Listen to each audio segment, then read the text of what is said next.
व्यास भगवान की परम मंगलमय परात्पर अखिलेश्वर अकारण करुणा करुणालय भक्त वांछा कल्पतरो श्री तड़ोदित पीताम्बरधारी मोर मुकुटधारी बंशीधारी भगवान कृष्णचंद्र की प्रत्यक्ष वांगमय स्वरूपा श्रीमद् भागवत महापुराण एवं उनकी आह्लादनी शक्ति ब्रज ब्रजेश्वरी राजराजेश्वरी वृषभानुनंदनी किशोरी श्री राधा रानी के चरणों में कोटि कोटि बार प्रणाम करते हुए हम सभी श्रोता वृंद श्रीमद् भागवत सप्ताह ज्ञान महायज्ञ के कथा सत्र में आज द्वितीय दिवस की कथा में बैठे हुए हैं। कथा श्रवण से पूर्व अपने मन और वाणी को पवित्र करने के लिए भगवतमय बनाने के लिए भगवान के मधुराति मधुर नाम का हम सभी लोग गायन करते हैं। फिर प्रभु की कृपा से कथा प्रसंग को आगे श्रवण करेंगे। राधे को नाम अनमोल बोलो राधे राधे। राधे को नाम अनमोल बोलो राधे राधे। राधे को नाम अनमोल बोलो राधे राधे। राधे का नाम अनमोल बोलो राधे राधे। ब्रह्मा भी बोले राधे विष्णु भी बोले राधे। ब्रह्मा भी बोले राधे विष्णु भी बोले राधे। ब्रह्मा भी बोले राधे विष्णु भी बोले राधे। ब्रह्मा भी बोले राधे विष्णु भी बोले राधे। शंकर के डमरू से आवाज आई राधे राधे। शंकर के डमरू से आवाज आई राधे राधे। राधे को नाम अनमोल बोलो राधे राधे। राधे का नाम अनमोल बोलो राधे राधे।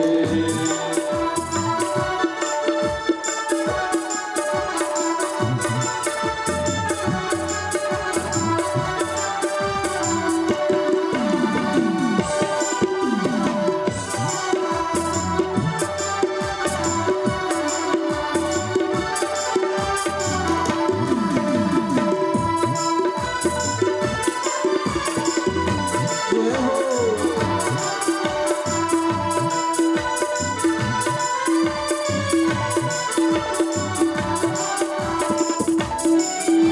गैया भी बोले राधे बछड़े भी बोले राधे। गैया भी बोले राधे बछड़े भी बोले राधे। गैया भी बोले राधे बछड़े भी बोले राधे। गैया भी बोले राधे बछड़े भी बोले राधे। कान्हा के मुरली से आवाज आई राधे राधे। कान्हा की मुरली से आवाज आई राधे राधे। राधे को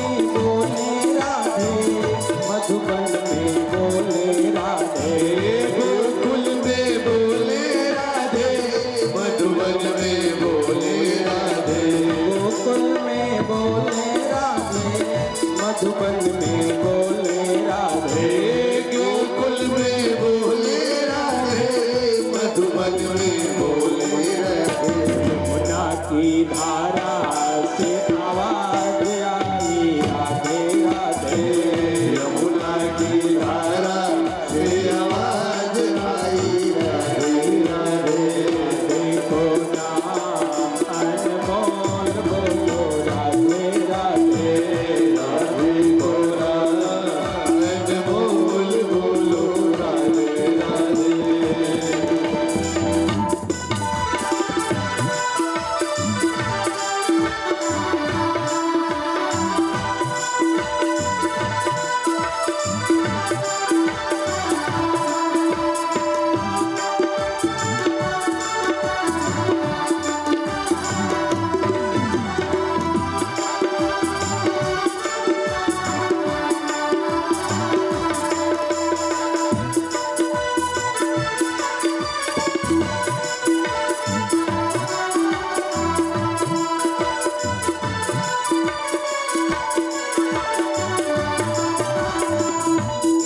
साधु भी बोले राधे संत भी बोले राधे साधु भी बोले राधे संत भी बोले राधे साधु भी बोले राधे संत भी बोले राधे साधु भी बोले राधे संत भी बोले राधे भक्तों के मुख से आवाज आई राधे राधे भक्तों के मुख से आवाज आई राधे राधे राधे को नाम अनमोल बोलो राधे राधे राधे बोला अनमोल बोलो राधे राधे को नाम अनमोल बोलो राधे राधे श्यामा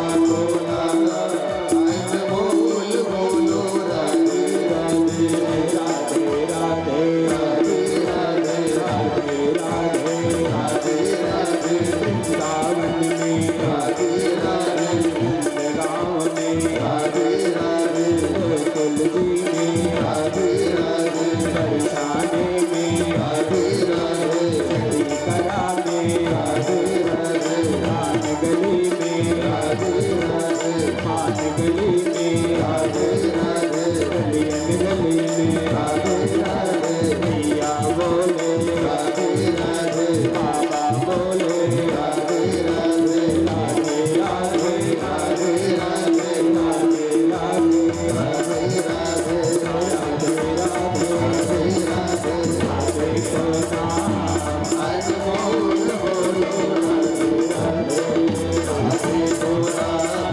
अनमोल बोलो राधे राधे श्यामा बोला अनमोल बोलो बोलो राधे रमण सरकार की जय हो भागवत महापुराण की विगत दिन के प्रसंग में हम लोगों ने श्रीमद् भागवत महापुराण के महात्म की कथा को श्रवण किए। आज द्वितीय दिवसीय मंगलमय बेला में बैठे हुए हैं। कृष्ण द्वैपायन वेद व्यास जी महाराज ने वकील साहब भागवत महापुराण जैसे ग्रंथ की जब रचना कर लिए तो इस ग्रंथ का लेखन करने के बाद भगवान नारायण के पास गए। भगवान नारायण से कहते हैं, प्रभु मैंने एक ग्रंथ की रचना किया हूं। भगवान बोल पड़ते हैं, व्यास जी कौन सा ग्रंथ है? व्यास जी ने कहा, प्रभु इस ग्रंथ का नाम है भागवत। वकील साहब, भगवता प्रोक्तम भागवतम, यानी भगवान के द्वारा कहा गया और भगवान के महिमा का जिस ग्रंथ में वर्णन है उसका नाम है भागवत। भगवान नारायण अति प्रसन्न हुए। प्रभु के वाम भाग में माता लक्ष्मी बैठी थी। लक्ष्मी मैया ने कहा, व्यास जी क्या इस ग्रंथ में हमारा नाम नहीं है? व्यास जी ने कहा, मैया व्याकरण की दृष्टि से यदि आप देखोगी तो चाहे भागवता प्रोक्तम भागवत कहो और चाहे भगवत्या प्रोक्तम भागवत कहो, चाहे ये कहो कि भगवान की कृपा से प्राप्त हुआ और चाहे ये कह दो कि भगवती की कृपा से प्राप्त हुआ। माता लक्ष्मी ने कहा, व्यास जी नहीं, इस ग्रंथ में हमारा प्रत्यक्ष नाम होना चाहिए। तो व्यास जी ने श्रीमद शब्द और जोड़ दिया, जिससे इस ग्रंथ का नाम हो गया श्रीमद भागवत।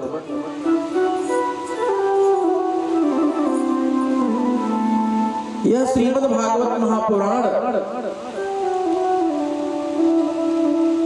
इस ग्रंथ में वकील साहब आप याद रखिएगा 12 स्कंद हैं, यानी 12 स्कंद हैं, 335 अध्याय हैं और 18,000 श्लोक हैं। याद रहेगा कि नहीं? भूलिएगा नहीं, क्योंकि 4 तारीख को जैसे ही पूर्णाहुति हो जाएगा वैसे ही आपको सर्टिफिकेट मिल जाएगा कि आपने भागवत महापुराण की कथा श्रवण की है। और अगर कहीं भागवत की चर्चा हुई और आप नहीं बता पाए कि भागवत जी में कितना स्कंद है, कितने अध्याय हैं, कितने श्लोक हैं, तो वहां आपकी बड़ी हंसी होगी और आपकी कम होगी, आपसे ज्यादा हमारी हंसी होगी कि इनके गुरुजी न जाने कैसे कथा सुनाए, इनको बतैबे नहीं किए कि कौन सा कितना अध्याय है, कितना श्लोक है। इसलिए आप जरूर याद रखिएगा। हमें पूर्ण विश्वास है कि आपको याद रहेगा, क्योंकि आप वकालत करते हो। सभी धाराओं को आप याद करके रखे हो कि कौन सा जुर्म करने में कौन सी धारा लगती है? वेद व्यास जी ने जब भागवत महापुराण जैसे ग्रंथ को लिख रहे हैं तो लिखने के बाद प्रारंभ में मंगलाचरण करते हैं। दुनिया का कोई भी ग्रंथकार किसी ग्रंथ को लिखता है तो प्रारंभ में अपने इष्ट देवता के नाम का, कुल देवता के नाम का मंगलाचरण करता है, वंदना करता है। व्यास जी भी वंदना कर रहे हैं, लेकिन व्यास जी किसी देवी देवता का नाम नहीं ले रहे हैं, अर्थात ब्रह्मसूत्र के द्वारा व्यास जी बहुत सुंदर भागवत जी की मंगलाचरण करते हैं। आइए उस श्लोक का व्याख्यान हम आप भी श्रवण करते हैं। जन्माद्यस्य यतोन्मयादितरतः चार्थे स्वभिज्ञः स्वराट् तेने ब्रह्मविदाय आदिकवये मोहयन्ति सूरयः तेजो वारिमृदां यथा विनिमयो यत्र त्रिसर्गो मृषा धाम्ना स्वेन सदा निरस्तकुहकं सत्यं परं धीमहि। मानो व्यास जी कहते हैं कि हम परम सत्य का ध्यान करते हैं, जो सत्य स्वरूप भगवान श्री कृष्ण को कहा गया है। वकील साहब, अब ये कैसे कंफर्म होगा कि सत्य स्वरूप भगवान कृष्ण को कहा गया? भागवत जी में 3 स्थान पर विशेष रूप से सत्य शब्द का प्रयोग किया गया है। भागवत जी के प्रारंभ में व्यास जी वंदना कर रहे हैं सत्यम परम धीमहि, और फिर भागवत जी के मध्य में जब भगवान श्री कृष्ण का जन्म होने वाला है, भगवान कृष्ण भी देवकी मैया के गर्भ में है, मैया कारागृह में है। और जब इंद्रादि देवताओं को पता चला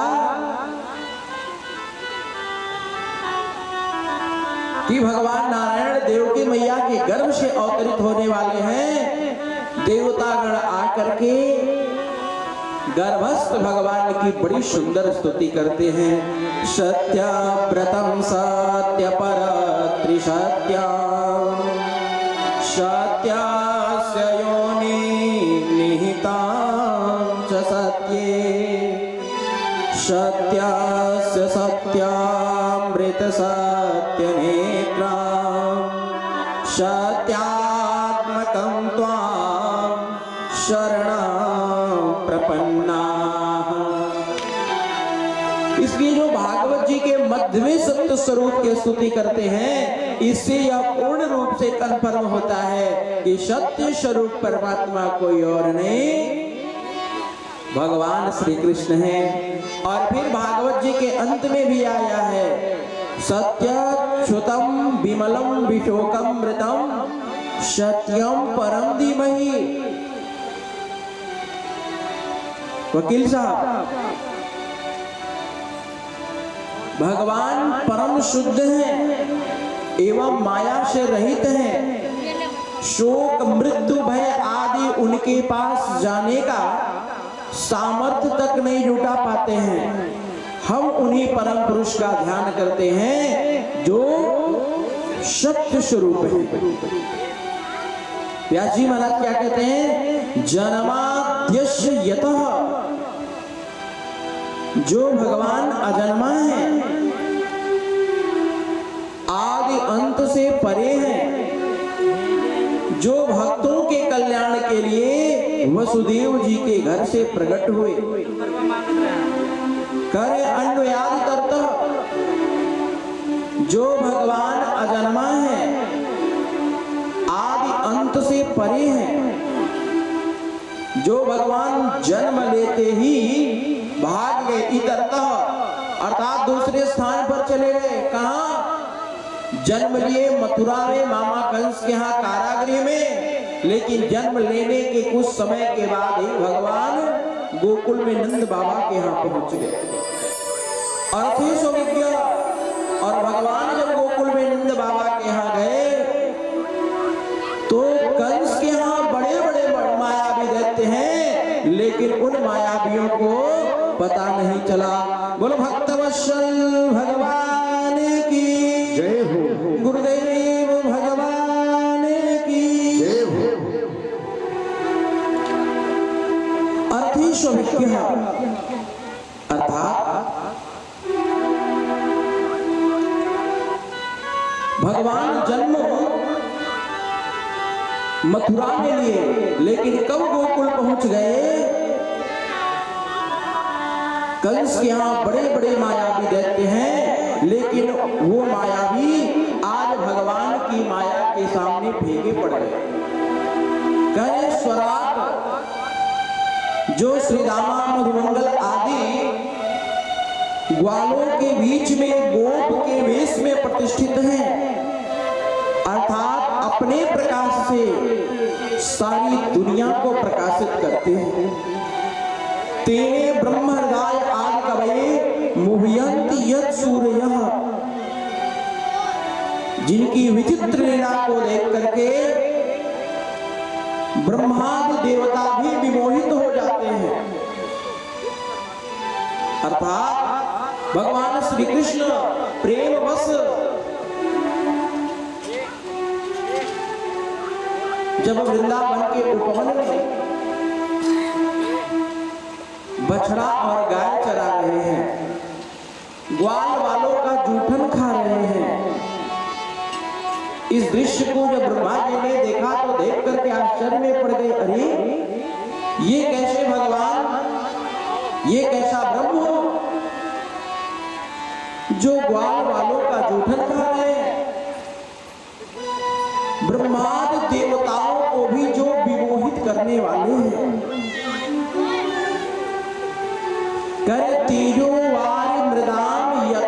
मणिमयो।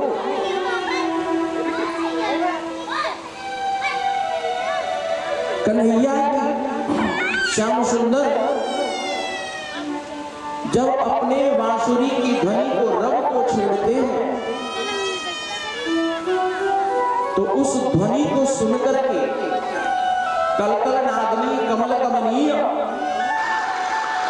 देवी यमुना जो निरंतर बड़े वेग के साथ बह रही है, वो यमुना जी जब भगवान श्याम सुंदर के बांसुरी की ध्वनि को सुनती है तो यमुना या कठिनत्वम, भगवान के बांसुरी की ध्वनि को सुन करके यमुना जी का जो बहने का वेग है वह रुक जाता है। और वही भगवान श्याम सुंदर जब गोवर्धन की पहाड़ी पर नंगे पैर टहलते हैं और गोवर्धन महाराज अपने ऊपर नंगे पैर भगवान कृष्ण के पदचिन्ह को जब प्राप्त करते हैं तो भाव वस्त्रवीभूत हो जाते हैं, अर्थात पाषाणे द्रव्यत्वम। कर यत्र त्रिशर्गो अमृषा, यत्र श्री कृष्ण चरित्रे त्रिशर्ग अमृषा, भगवान श्री कृष्ण के 3 धाम हैं, श्रीधाम वृंदावन, श्रीधाम मथुरा और श्रीधाम द्वारिका। इन तीनों धामों में भगवान अकेले नहीं रहते हैं, अपने परिकरों के साथ में रहते हैं। वकील साहब, जैसे दुनिया का कोई नाटककार यदि अपने नाटक को कला को दिखाने आता है तो अकेले नहीं जाता है, अपने परिकरों को साथ में लेकर के जाता है, तब वो अपनी कला को दिखाता है। उसी प्रकार से भगवान भी जब इस धराधाम पर आते हैं तो अपने परिकरों को साथ में लेकर के आते हैं। भगवान के परिकर कौन है? जब भगवान श्री कृष्ण वृंदावन में है तो श्री रामा, मधुमंगल, नंद, यशोदा आदि भगवान के परिकर हैं। और वही भगवान जब मथुरापुरी में है तो अक्रूर, उद्धव, ये सब भगवान के परिकर हैं। और वही श्याम सुंदर जब द्वारिकापुरी में निवास करते हैं तो रुक्मिणी, सत्यभामा, कालिंदी, जामवंती आदि ये सब भगवान के परिकर के रूप में हैं। व्यास जी महाराज कहते हैं उन सच्चिदानंद भगवान के समस्त परिकर भी सच्चिदानंद स्वरूप हैं।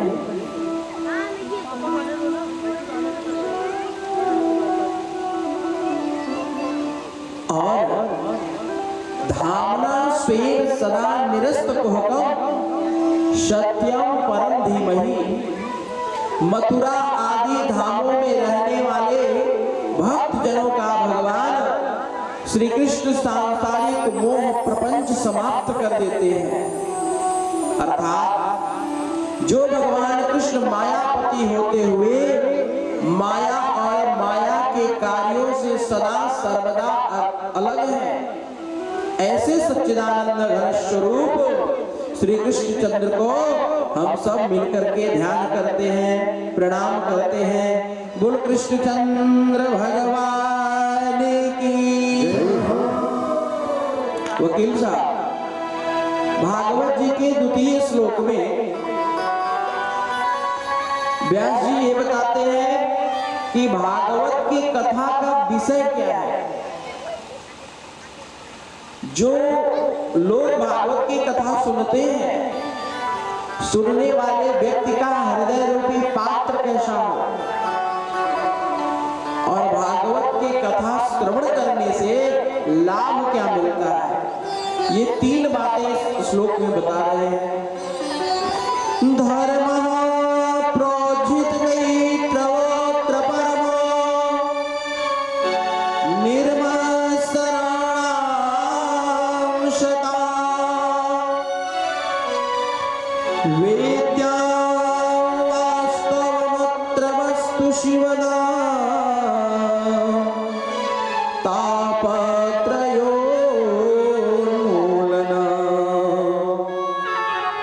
श्रीमद्भागवते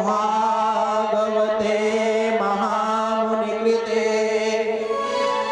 किं वा परैरीश्वरः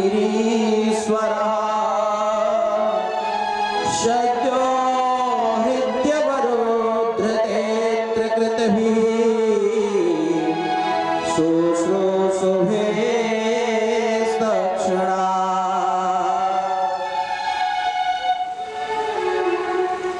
इस श्लोक में व्यास जी महाराज बताते हैं, परम धर्म का निरूपण कराते हैं। सर्वप्रथम वकील साहब बता रहे हैं कि भागवत श्रवण